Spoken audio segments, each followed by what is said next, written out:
My daughter always treated me like an employee. A day before Christmas, she told me, my husband is going to bring 32 friends to spend the holidays here. She wanted me to cook, clean, and bow down. I didn't say a word. I sold my things, left a note on the table, and when the guests arrived, I'm glad to have you here. Follow my story to the end and comment what city you're watching from. That way I can see how far my story has reached. My name is Eleanor. I'm 64 years old. And until recently, I thought being a mother meant sacrificing for your kids without limits. For decades, I lived under that belief.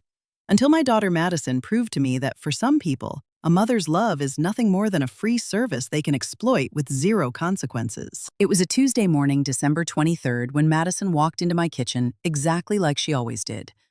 No knock, just that same entitled swagger she had worn like a crown since she married Derek 5 years ago. I was at the stove making breakfast, just like every morning since they moved into my house after their wedding. It was supposed to be temporary, just until they found a place of their own. But time slipped by, and they had settled perfectly into the comfort I provided. Mom, I need to talk to you, Madison said, not even looking up from her glowing phone screen.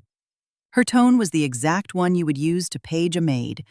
Derek is bringing 32 friends over to spend Christmas here tomorrow. I froze, spatula in hand. It felt like I had just been slapped across the face.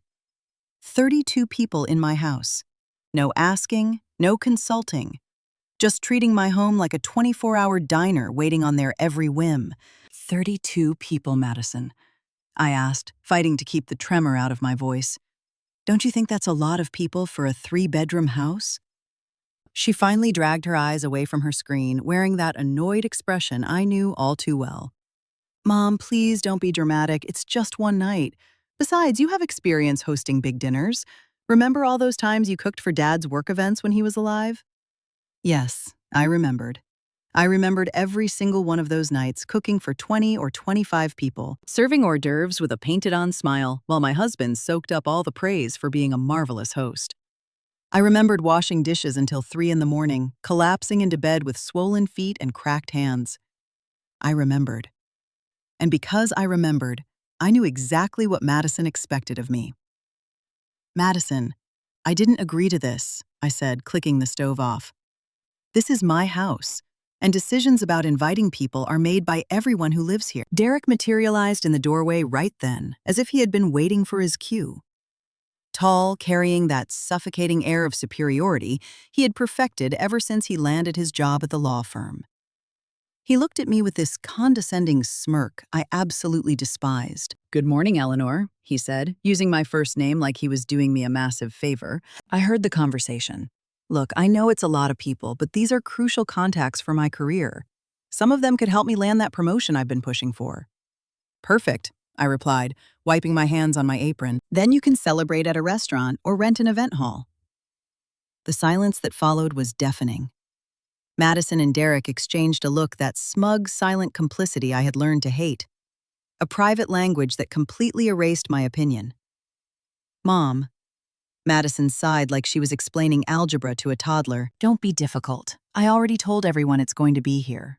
Plus, you cook better than any restaurant, and the house has that cozy Christmas vibe you love to create. A cozy Christmas vibe.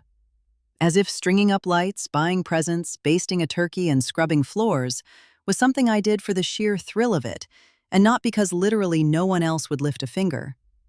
And what about me? I asked. You expect me to cook for 32 people, serve dinner, wait on your guests, and then clean the whole mess up. Derek chuckled like I had just delivered a punchline. Come on, Eleanor, it's not a tragedy. Think of it as practice for when you have grandkids. Besides, we'll help you. Help me.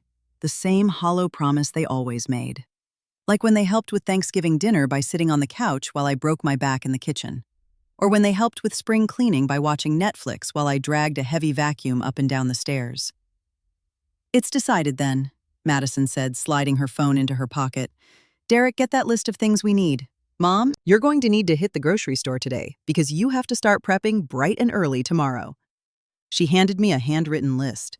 As my eyes scanned the ink, the air in the room felt thick.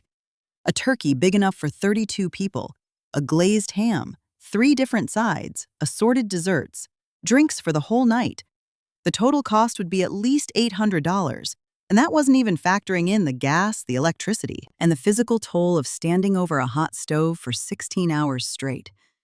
And who exactly is paying for all this? I asked, even though the bitter truth was already sitting on my tongue. Well, Derek cleared his throat. We're a little tight this month with Christmas shopping and the payment for the new car. But you have your pension, right? Plus, technically, it's your house, so it only makes sense that you're the official host. The official host.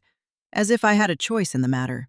As if my home hadn't been hijacked and turned into a free hotel where they lived without paying a dime for rent, utilities, or groceries. You didn't mention any of this when you moved in, I muttered. More to the ghost of my past self than to them. What did you say? Madison snapped, irritated. Nothing, I said, folding the paper in half. Nothing important. That afternoon, pushing a cart through the aisles of the supermarket, watching it fill up with things I didn't want to buy for people I didn't invite, paid for with money I had bled 40 years to earn. Something inside my chest snapped. A quiet, terrifying shift. I had raised Madison alone after her father died when she was 15. I pulled double shifts as a nurse just to put her through college. I bought her books, her clothes, her first car. When she graduated, I loaned her the deposit for her apartment. When she got married, I planned and paid for half the wedding. And now, instead of an ounce of gratitude, she treated me like her personal maid. Right there, as the cashier rang up $837 worth of groceries, I made a decision that would rewrite our lives. I wasn't going to cook that dinner. I wasn't going to serve 32 strangers in my own sanctuary. I was done playing the convenient mother who materialized when they needed a favor and vanished into the drywall when she wasn't useful. It was time for Madison and Derek to find out what being an adult actually meant. That night, while Madison and Derek went out to paint the town with their friends, I stood alone in my kitchen, staring at the plastic grocery bags.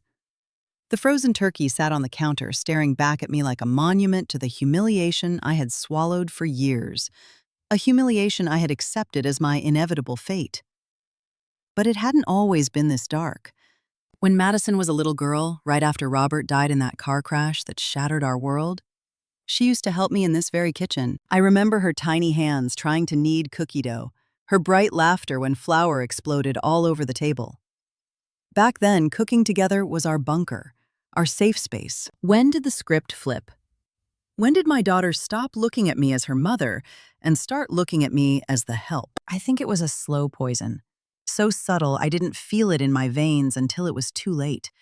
It started in college when she would come home just to drop off a mountain of laundry and pack up containers of my food to take back to the dorms. "You just do it better than anyone, Mom," she would say, and I ate it up. I felt flattered, important, necessary.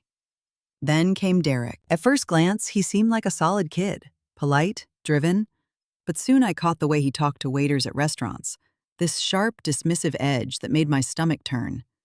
I should have listened to the warning sirens in my head, but I was just so desperate for Madison to be happy, to find someone who seemed to love her, that I buried my instincts. When they announced their engagement, I offered to help with the wedding costs. It was the natural thing to do, I thought. It's what a mother does. I certainly didn't expect Derek to hand me a list of vendors that doubled my entire budget. Nor did I expect Madison to look me in the eye and say that if I really loved her, I'd find a way to pay for the wedding of her dreams. I ended up draining $10,000 into that single day, my emergency fund. The nest egg I had scraped together for my twilight years, poof, gone. Burned on imported orchids, a designer dress, and a 3-week honeymoon in Europe. When I gently asked if they could help me recoup even a fraction of it, Derek patiently explained that they were investing in their future, and that I, as a mother, should understand that his success would eventually trickle down and benefit the whole family. His success. Derek was pulling in $60,000 a year as a junior associate at the firm, and Madison worked part-time at a boutique making $15 an hour. I, with my nursing pension and whatever scraps of savings I had left, was on more solid financial ground than the two of them combined. But when they showed up on my porch with tears in their eyes, spinning a sob story about financial hiccups and needing a temporary roof over their heads, what was I supposed to do? She was my daughter, my only flesh and blood. I opened my doors. I gave them the master bedroom. I told them to take all the time they needed to get back on their feet. That was 5 years ago. In those 5 long years, they hadn't chipped in for a single month of rent. They didn't pay for water, power, groceries, or the roof over their heads. Derek went out and financed that brand new car he loved to brag about, a BMW that cost more than I made in a year when I was working. Madison bought new outfits every month, got her nails done religiously every 2 weeks, and they dined out at least 3 nights a week. Meanwhile, I cooked, I scrubbed floors, I washed their dirty underwear, and I bankrolled the whole circus on my $2,300 monthly pension. But you know what cut deeper than the money? It was the voice they used, the absolute lack of respect. Derek never addressed me directly unless he wanted something. If he needed breakfast before beating traffic, he would look at Madison and say, "Tell your mother I need to eat by 7:30. Like I was a ghost haunting my own kitchen. And Madison had caught the same disease. The words please and thank you vanished from her vocabulary. Requests became royal decrees. "Mom, I need you to wash my black dress for tomorrow." "Mom, we're out of shampoo." "Hey, Mom, next time you're at the store, grab those expensive cheeses I like." The dam finally broke the week before. I came home exhausted from my monthly doctor's appointment and found Madison physically dismantling my bedroom. "What are you doing?" I asked, staring at my personal life scattered across the mattress. "Derek and I thought it would be best if you moved into the guest room," she said, not even pausing her sorting. "We need more space, and honestly, that private ensuite bathroom is perfect for when we host important people." My bedroom. The room I had shared with Robert for 20 years. The room where I had sobbed into my pillow after they buried him. The room where I kept our memories alive, where I rocked Madison to sleep when she was a baby. "Madison, this is my house," I told her, feeling a hot rush of blood to my face. "Oh, Mom, don't be dramatic. It's just a room. Besides, the guest room has a better view of the backyard." I slept in my own bed that night, but the tectonic plates beneath my life had shifted forever. For the first time in years, I looked in the mirror and saw reality. I was a 64-year-old widow who had bled herself dry for a daughter who viewed her as a piece of furniture. Now staring at those plastic bags full of food for a Christmas dinner I never agreed to host, I realized the crossroads I was standing at. I could keep playing the convenient doormat, or I could light a match. I walked upstairs to my room and pulled a dusty suitcase out of the back of my closet. I hadn't touched it since my honeymoon with Robert over 30 years ago. I threw it on the bed and started folding my clothes, slowly, deliberately. And as I did, I felt a sensation I hadn't felt in a very long time: freedom. But before walking out that door, I needed to make absolutely certain that Madison and Derek understood the exact weight of what they were losing. Not just a mother, not just free labor. They were losing the only human being on earth who actually gave a damn about them. And they needed to feel the burn. On the morning of December 24th, I woke up before the sun cracked the horizon. Just like I had every morning for the last 5 years to make Derek his breakfast before he went to the firm. But this morning had a different pulse to it. This morning I knew it was the finale. As the coffee maker hissed and sputtered, I heard his heavy footsteps on the stairs. Derek strolled into the kitchen, adjusting his silk tie with that frantic, self-important energy of a man who assumes the world is his personal assistant. "Good morning," I murmured, pouring dark roast into his favorite blue mug. "Thanks," he muttered to his phone screen.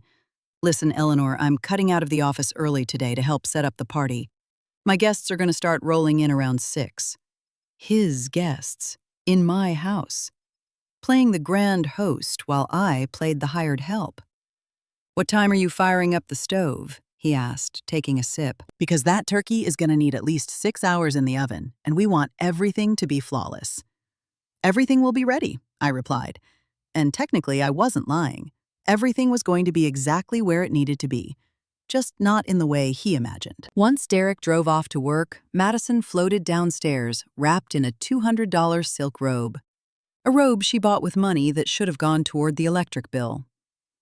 "Mom, I need you to run out and get flowers for the centerpiece," she said, pouring herself a glass of orange juice. "Get something classy, none of that cheap supermarket garbage. Derek needs to impress his boss." "Of course," I said softly. I dried my hands on my apron, untied the strings, and took it off for the very last time. Madison sat at the kitchen table, scrolling, waiting for a plate of eggs to magically appear in front of her. But I didn't move an inch. I just stood there, staring at her, memorizing the contours of her face for the days when I wouldn't see it anymore. "Mom, my breakfast," she snapped impatiently, finally noticing my strike. "Madison," I said, keeping my voice dangerously calm. "Do you ever wonder what would have happened if your father hadn't died?" She scrunched up her face, totally thrown off. "Why are you asking me that right now? That's weird." "Just curious," I said. "I think he would have been deeply disappointed in the woman sitting in that chair." Her entire posture stiffened. The claws came out. "What is that supposed to mean?" "It means he taught you to be fiercely independent, to work hard, to say thank you. He taught you that respect is something you earn, not something you demand." Madison shot up from the chair, wrapping herself in that defensive armor she wore whenever someone held up a mirror to her behavior. "I don't understand why you're being so dramatic. It's Christmas. We're supposed to be happy." "You're right," I said, hanging my apron on the hook by the stove. "It's Christmas, and it's about time I got a present too." I walked upstairs and finished packing the few things that actually mattered to my soul. I had spent the previous week quietly liquidating pieces of my life, arranging pickups with buyers I found online. The heavy oak dining table I inherited from my mother sold for $800. The living room set Robert and I bought for our first anniversary sold for $600. Antique silver, memories accumulated over decades of marriage, all fenced to build a war chest for my escape.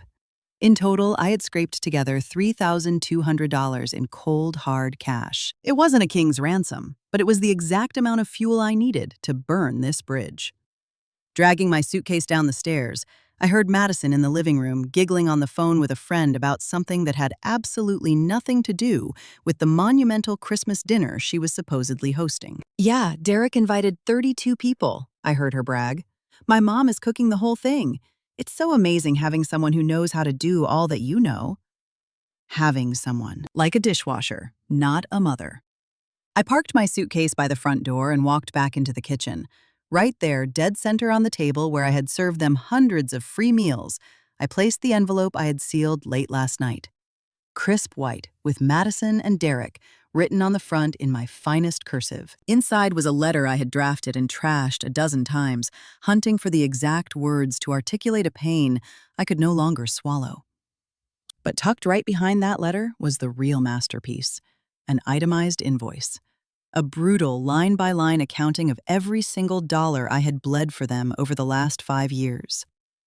Rent they never paid, $150,000. Utilities they burned through without pitching in, $900 a month for 60 months, $45,000. Groceries I bought to feed 3 mouths when only one had a real paycheck, $200 a week, $52,000. Gas for the car Derek drove like he owned but was registered in my name, $300 a month, $18,000. Wear and tear on a house forced to shelter 3 adults when it was built for one, $12,000. The grand total staring back at them in black ink, $277,000.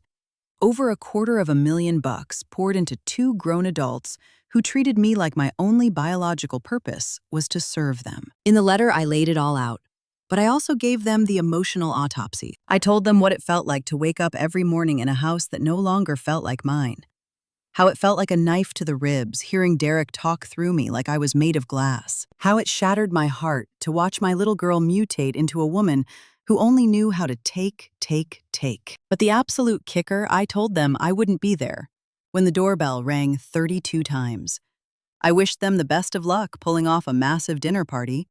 I wished them luck roasting a 30-pound turkey when neither of them knew which dial turned on the oven. I wished Derek luck explaining to his high society law firm buddies why there was no food, no hostess, and why the house looked like a crime scene. Because that was the final twist of the knife. Over the last 7 days, I had stripped that house down to its bones. I sold the expensive appliances, the good furniture, even the velvet curtains I bought to make the living room look sharp for their friends. I left them the absolute bare minimum: their mattress, one beat-up armchair, and the cheapest paper plates I could find. Oh, I left the groceries I bought the day before. Of course I did. A rock-solid frozen turkey, raw unpeeled vegetables, a mountain of ingredients that required hours of prep, and a culinary skill set neither of them possessed. As I grabbed the handle of my suitcase, Madison's voice drifted in from the living room. Derek says his boss might put him on the partner track if tonight goes well, she squealed. Imagine me, married to a law firm partner. I smiled. A dark, sad little smile. In a few hours, Derek wasn't going to be a partner of anything. He was going to have to look his boss in the eye and explain why he promised a Michelin star evening and delivered an empty room smelling of raw poultry. Before walking out, I swiped the keys off the hook. The keys to the Honda Civic Derek drove every day. A 2015 model I had bought used when his last car got repossessed because he couldn't make the payments. Another temporary loan that became a permanent fixture. By 11 in the morning, I was flying up the interstate heading north toward a ghost of a life I had meticulously sketched out over the last 2 weeks. I didn't check the rearview mirror. Not once. My destination was a sleepy little town 4 hours away where I had locked down a one-bedroom apartment for $500 a month. Tiny, humble, but 100% mine. Out there, nobody was going to demand a 32-person banquet. Nobody was going to treat me like the hired help in my own kitchen. Nobody was going to look at my sacrifices as if they were God-given rights. As the miles rolled by, I pictured Madison's face when she found the envelope. I pictured Derek stuttering in front of his VIPs. I imagined the two of them trying to do the math on how to survive without the woman who had been their financial and emotional bulletproof vest for half a decade. For the first time in 20 years, I smiled. And I meant it. At exactly 5:30 that evening, Derek walked through the front door, expecting to be hit by the warm, intoxicating smell of glazed ham and roasted garlic. Instead, he walked into the deafening silence of a house that looked like it had been hit by a wrecking ball. His brain couldn't process it. The oak dining table was gone. The plush living room set he loved to sink into was gone. The heavy curtains were gone, leaving naked, cheap blinds staring back at him. "Madison," he barked, dropping his leather briefcase on the hardwood. "What the hell happened in here?" Madison stumbled out of the kitchen. Her eyes were bloodshot, her face puffy and stained with mascara. Her hands were shaking as she clutched the white envelope I had left on the table, crushed like she had balled it up and smoothed it out a dozen times. "She's gone," she choked out, shoving the letter at his chest. "Mom left, and she took everything." Derek read the letter in dead silence. I can see the exact moment the gears in his head shifted from confusion to shock to sheer, icy panic. When his eyes hit the itemized bill, all $277,000 of it all, the blood drained from his face. "This has to be a sick joke," he whispered. "Why today? Did she know how critical this dinner was for my career?" "Of course she knew," Madison screamed. "That's exactly why she did it. She's trying to destroy us on purpose." Derek stormed into the kitchen and walked straight into the second landmine, the groceries, sitting right where I left them. The turkey was practically a block of ice. The vegetables were covered in dirt, a mountain of raw ingredients mocking them. "What time did you say people are showing up?" Madison asked, her voice trembling even though they both knew the answer. 6, Derek said, staring at his Rolex. In 30 minutes, Madison ripped open the oven door and stared at the frozen bird like it was a bomb she was supposed to defuse. "How long does this take to cook?" "I have no idea," Derek snapped. "Your mother always handled this stuff." They scrambled for their phones, frantically Googling turkey prep. The color vanished from their faces when the screen told them a 30-pound bird takes at least 8 hours to roast. And that was assuming you actually knew how to season it, which they clearly didn't. "We could order pizza," Madison offered, drowning in panic. "Pizza, for the senior partners of the most prestigious law firm in the city." Derek looked at her like she belonged in a psych ward. "Pizza for the unforgettable, elegant Christmas dinner I promised them." Madison burst into tears again. "This is your fault for inviting half the city without asking her first." "My fault," Derek roared. "It was your idea to do it here. You said your mother would be thrilled to cook." Right in the middle of the screaming match, the doorbell chimed. 6 o'clock on the dot. The first guests had arrived. Derek aggressively smoothed down his tie, slapped on a terrifyingly fake smile. and opened the door. Standing on the porch was James Morrison, the senior partner of the firm, arm in arm with his impeccably dressed wife. "Derek, my boy," Morrison boomed, handing him a bottle of wine that probably cost more than my first car. "We've been looking forward to this famous home-cooked meal you've been bragging about." "James, great to see you," Derek said, his voice pitching an octave too high as he ushered them into the hollow living room. "We're running into a tiny delay with dinner." Morrison stopped dead in his tracks. His eyes scanned the room, instantly registering the missing furniture, the complete lack of Christmas cheer, and the absolute absence of anything smelling like food. "Is everything all right?" Morrison's wife asked, peering toward the kitchen where she could clearly see Madison having a meltdown over a plastic-wrapped turkey. Before Derek could spin a lie, the doorbell rang again. And again. 32 people dripping in designer clothes filed into a stripped-down house, expecting a night of high society, and finding two hosts practically hyperventilating in the corner. "Where exactly are we supposed to sit?" one of the lawyers asked, looking at the empty space where my oak table used to be. "Is the oven broken?" another joked, sniffing the completely odorless air. Derek excused himself and sprinted into the kitchen. He found Madison trying to shove the rock-hard turkey into the cold oven, still wrapped in its plastic netting. "Madison, you can't cook it like that," he hiss-whispered. "It's frozen solid and covered in plastic." "Then you do it," she screamed back. "I don't know how to cook. Mom always did everything." Morrison's shadow fell across the kitchen doorway. He had grown tired of standing in an empty room holding a coat. "Derek, do you need a hand with anything?" he asked. And then he saw it. The frozen bird on the counter, the filthy carrots. Two adults having a complete psychological breakdown. "The truth is, we've had a bit of a family emergency," Derek stammered, sweat visibly beading on his forehead. "My mother-in-law, who was handling the catering, had a sudden medical issue." Morrison frowned. "Well, can't we just order out? It's Christmas Eve, Derek." "Most places are closed, but maybe—" Derek lunged for his phone and started dialing every high-end restaurant in his contacts. Problem number 1, it was Christmas Eve and the city was shut down. Problem number 2, the 3 places that answered the phone laughed out loud when he asked for a 32-person catering order with 0 notice. Out in the living room, the whispers had started. It was impossible to ignore the red flags. No drinks, no music, no chairs. The festive atmosphere Derek promised was a ghost town. "Did you know they were moving?" Derek heard someone mutter. "This is bizarre," another voice whispered. "Who hosts a dinner party in an empty house?" Morrison's wife gently approached Madison, who was shaking by the sink. "Sweetheart, are you all right? You look absolutely terrified." Madison, completely shattered, broke. "My mother abandoned us today. She took all the furniture, she took the cooked food, she took everything. She left us here all alone." A heavy, suffocating silence dropped over the house. The guests exchanged loaded glances, suddenly realizing they hadn't walked into a medical emergency, they had walked into a radioactive family meltdown. Morrison walked over to Derek, who was hanging up the phone after his 10th rejection. "Derek," the older man said, his voice low and firm, "I think we need to call it a night. You're clearly dealing with some serious personal issues." "No, James, please," Derek practically begged, grabbing his arm. "We can fix this. I just need a little more time." But Morrison was already signaling his wife to grab her coat. "Son, sometimes life throws us curveballs. I get it. But I cannot keep 32 people standing in a cold room with no food and nowhere to sit." One by one, the guests filtered out into the cold night. Some offered polite, fake excuses. Others didn't even bother hiding their disgust. But within 10 minutes, the house was dead quiet.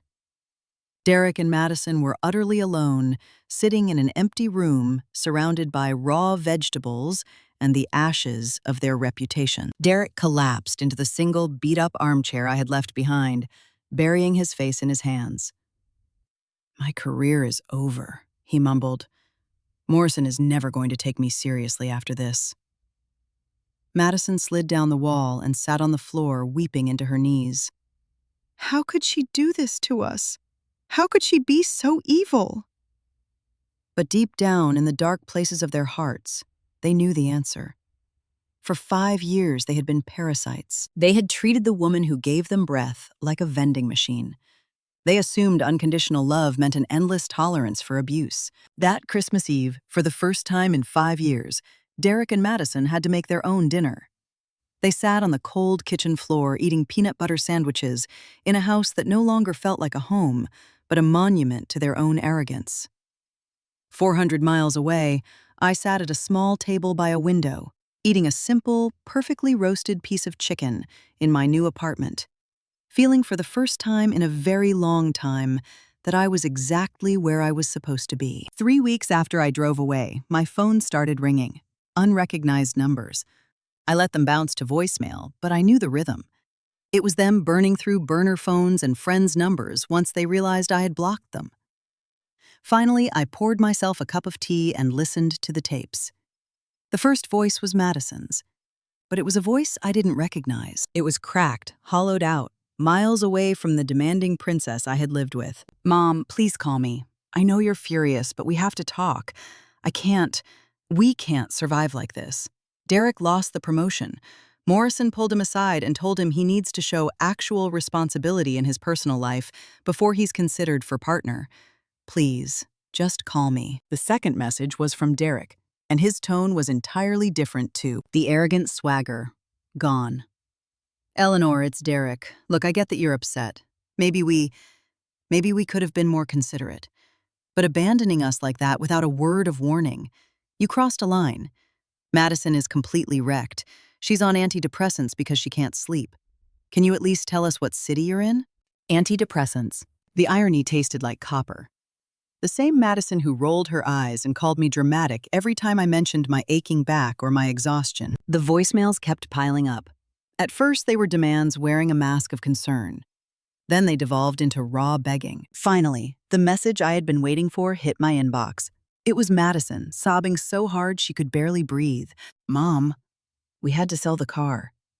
The Honda you bought. Derek said it was technically yours, but we sold it because we couldn't make the insurance or pay for the repairs. We got $3,000 for it. We had to take out a payday loan just to keep the lights on because we had no idea the power bill was that high. We found a roach-infested apartment for $800 a month. It's tiny and it's disgusting, but it's all we can afford." She paused to blow her nose, the audio crackling. "Derek is working weekend shifts at some strip mall law firm just to make rent. I got a job at a coffee shop. Mom, they only pay me $15 an hour, and my hands are cracking and bleeding from all the bleach and the mopping." $15 an hour. The exact wage she used to sneer at because it was beneath her standards. "Mom." Her voice completely shattered. "I didn't know. I swear to God, I didn't know how much you did for us. I didn't know how much things cost or how hard it was to keep a house running. I thought it was easy for you because you never complained." There it was, the confession I had starved for over 5 years. It wasn't that they didn't see the blood on my hands. It was that they assumed I didn't feel pain. The recording continued. "Derek and I have been talking a lot. He admitted he treated you terribly. He said he didn't even realize he was doing it because growing up, his dad treated his mom like a ghost, and he just thought that's how things worked. But we know that's not an excuse. Derek actually believed treating women like domestic appliances was normal. Mom, I know I don't deserve your forgiveness, but if there is any piece of your heart left for us, please give us a chance. We learned our lesson. I swear to you." I pressed delete. I didn't reply. 2 days later, a text from Derek popped up. "Eleanor. Morrison called me into his office yesterday. He said the partners are talking. They're questioning my emotional stability and my ability to handle high-stakes accounts. He put me on a 6-month professional probation. If I don't prove I can manage my personal life like an adult, I'm fired." His career. It always came back to his career. "I know we made mistakes, but did you really set out to completely annihilate our lives? Because that's what's happening." Eleanor Madison cries herself to sleep, and I'm seeing a shrink because I'm having panic attacks in the boardroom. Is this really what you wanted? What I had wanted was respect. What I had wanted was to be treated like a human being with a pulse, not a Roomba. But in Derek's twisted brain, the concept of facing the consequences of his own actions felt like a targeted assassination. The last voicemail of that month was different. It was Madison. But the frantic desperation was gone. Her voice was quiet, grounded. Mom, I've been going to therapy too. My doctor is making me look at some really ugly parts of myself. She told me I probably developed secondary narcissism as a defense mechanism after Dad died, that I took all my terror and my need for control and I aimed it right at you. Secondary narcissism. At least she was finally looking in the mirror. She told me something that made me sick to my stomach, but she's right. She said I turned you into my mother and my servant at the exact same time, and that it was emotional abuse. I never looked at it like that. But she's right. A heavy, vibrating pause on the line. Mom, I'm not calling to ask you to come back. That would just be me being selfish again. I'm calling to say I'm sorry, really, deeply sorry, and to tell you that you were right to leave us. You deserved so much better than what I gave you. That stopped the breath in my chest. It was the first time in her adult life I heard Madison admit I had a right to be angry, instead of gaslighting me into thinking I was crazy. If you ever want to talk, I'll be here, but I won't harass you anymore. You've suffered enough because of me. For the next 2 months, my phone stayed quiet. The silence felt alien at first, after half a decade of relentless demands and theater. But slowly, I learned to drink it in.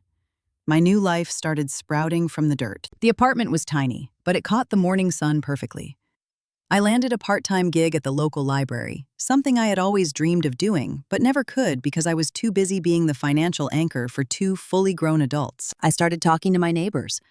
Mrs. Patterson, a 70-year-old widow who had me over for tea on Wednesdays. Robert Jr., a guy down the hall who fixed my leaky sink in exchange for a plate of homemade lasagna on Sundays. For the first time in 20 years, I had a circle of people who looked at me and saw a person, not a walking wallet. One rainy afternoon, unpacking a stray box of books, a photograph fluttered to the floor. It was Madison at 10 years old, missing her 2 front teeth, hugging a stuffed bear I bought her for her birthday. Back then, I was her hero. She used to tell me she wanted to grow up to be exactly like me. I sat on my cheap little sofa holding that glossy paper, and for the first time since I drove away, I cried. Not out of regret, but out of grief. Mourning the little girl I lost somewhere along the way. Mourning the bond we had before life, death, and terrible choices mutated her into a stranger. But I also cried tears of pure, absolute relief because I had finally found the spine to choose myself. And I knew that the 10-year-old girl in that photo would have respected the hell out of that. 3 months later, the phone buzzed on my nightstand. This time, I swiped right. Mom. Madison's voice was soft, cautious, but there was a respectful distance to it now. She wasn't talking to an employee, she was talking to an equal. Hello, Madison, I said, shocking myself with how steady my voice held. I didn't think you'd pick up, she admitted. I've been staring at your name in my phone for weeks, but my therapist made me promise not to call unless it was a real emergency. And is it? I asked. A long exhale filled the speaker. Yeah, I think so. Mom, I just wanted to tell you, Derek and I are getting a divorce. I sat back into the cushions, letting the words settle. I wasn't shocked, but I didn't feel a rush of victory either. Despite the hell she put me through, I never wanted my daughter to bleed. Are you okay? I asked. Yeah, she said, and the crazy thing was, she sounded like she meant it. I'm okay. We tried couples counseling for 2 months and it just ripped the Band-Aid off. We realized we got married for all the wrong reasons. He just wanted a woman to manage his life the way his mother managed his father's. And I just wanted a guy who could hand me the financial security I felt I was robbed of when Dad died. That was a level of brutal self-awareness I never thought she possessed. Neither of us actually fell in love with the person sitting across the table, she continued. We fell in love with what we thought the other person could do for us, and when you left and the money dried up and we had to actually look at each other, we hated what we saw. How is Derek handling it? I asked, genuinely curious. Better, honestly. He got fired from the big firm, but he landed at a smaller practice where the culture isn't so toxic. He told me he realized chasing that high-roller lifestyle was literally killing him. He's renting a room in a house with a buddy, and for the first time in his life, he's actually doing his own laundry. And you? I'm surviving, Madison sighed. Therapy is a meat grinder, Mom. My doctor doesn't let me get away with my own excuses anymore. She forced me to look at the crater I left in your life, and the crater I left in my own, by becoming a leech. I sat in silence, a strange cocktail of pride and sorrow washing over me. Pride that she was finally stepping into the light. Sorrow that it took a nuclear explosion to get her there. Mom, I need you to know something, she said, her voice cracking just a fraction. I'm never going to ask you to forgive me. What I did to you was unforgivable. But I know what I lost. I didn't just lose my mom. I lost the fiercest, most generous, most bulletproof woman I'll ever know. Hot tears pricked the corners of my eyes, but they weren't the bitter tears of the past. I also want you to know that I'm okay, she pushed on. I mean, I'm broke. I'm living in a shoebox and working 60 hours a week, between the cafe and a night cleaning crew just to make rent. But emotionally, I'm better than I've been in a decade. I'm glad to hear that, I said, and I meant every syllable. Mom, can I ask you something? Go ahead. Are you happy? Like, really happy? Because if you're struggling, if you need anything at all, I will find a way to help you. I don't have much right now, but… Madison, I interrupted, my tone gentle but firm. I am happier than I've been in 20 years. And it was the gospel truth. In the 6 months since I walked out the door, I had resurrected the woman I used to be, before I became a human shield for everyone else. I had read 18 novels. I took a pottery class. I grew a little herb garden on my balcony. I made friends with women my own age who were also clawing their way back to themselves after decades of sacrifice. I have a small, quiet life, I told her.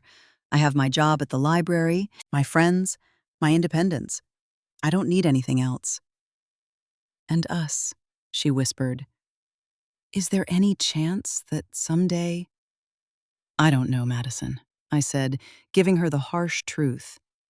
What we had broke on a foundational level. I can't just slap a coat of paint on it and pretend the house isn't burned down. I know, she said. And she sounded like she truly grasped the gravity of it. I just wanted you to know I've changed. I don't know if that matters to you, but I have. After the line went dead, I sat on the couch for a long time, watching the dust motes dance in the sunlight. I had heard something in my daughter's voice I hadn't heard since she was a teenager. Humility. Not the manipulative, crocodile tears humility she used when she wanted my credit card. Real, agonizing humility from someone who had gone to war with her own demons and decided to be a better human. Did that mean we could be a family again? I honestly didn't know.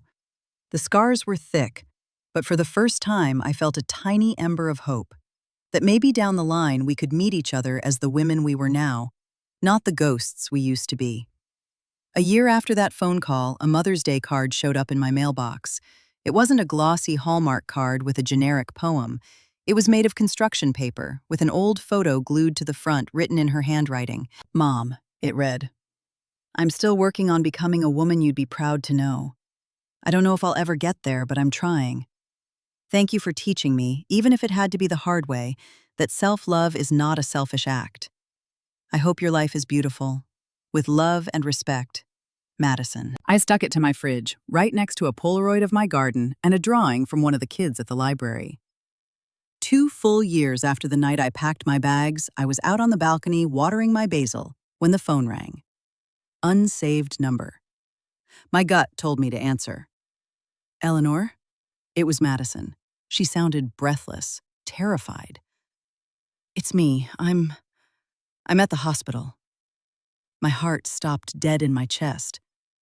What happened? Are you hurt? No, I'm okay, she rushed to say. I mean, I'm in the hospital, but I'm fine. Mom, I just had a baby. The world stopped spinning. A baby. A little girl. Her voice melted into something incredibly soft. Her name is Ellie, like your mom, remember? Of course I remembered. My mother died when Madison was just a toddler, but I kept her memory alive in that house. Mom, Madison breathed, I know I lost the right to ask you for anything, but would you want to meet her? You don't have to. I don't expect you to be in our lives if you don't want to be, but I thought you deserved to know. You're a grandmother. I sank into my patio chair, staring out over the sleepy town I had made my sanctuary. A hurricane of emotions ripping through my chest. Who's the father? I asked. A guy I met in group therapy, she said. His name is Michael. He's an ER nurse. And Mom, he's a good man. He's nothing like Derek. And he knows everything. I told him exactly what I did to you. He told me that the fact I could look my own ugliness in the eye is what gave him hope that I've actually changed. I looked around at my perfectly curated, quiet little life, the peace I had bled for, the freedom I had reclaimed. And then I thought about a little girl named Ellie, who was coming into this world with a clean slate, entirely innocent of the sins of her mother. Give me a week to think about it, I said. Of course, she replied. Whatever you decide, Mom, I understand. I know I lost the right to ask you for anything. A week later, I found myself standing in front of the sliding glass doors of the maternity ward, holding a small, wrapped gift. I didn't know what the future looked like. I didn't know if I would ever fully forgive Madison. But I knew that some doors only open once, and sometimes love requires a blind leap into the dark. When I pushed open the door to her room and saw Madison cradling that tiny bundle, I saw something in her eyes I hadn't seen in a decade. A fierce, protective responsibility. The absolute determination to be better than she was yesterday. Little Ellie opened her eyes when I took her in my arms, staring up at me with that pure, unfiltered curiosity only newborns have. Right then, feeling the warmth of her tiny body against my chest, I knew I had made the right call. Not everything was forgiven. Some bridges are burned too thoroughly to ever carry weight again. But I realized that sometimes healing doesn't mean pretending the fire never happened. Sometimes it means taking the ashes and building something entirely new on top of them. I drove back to my small apartment that night, back to my beautiful, independent life, carrying a profound sense of peace. I finally understood that I didn't have to choose between loving myself and loving my family. I could do both. But from now on, it would only ever be on my terms.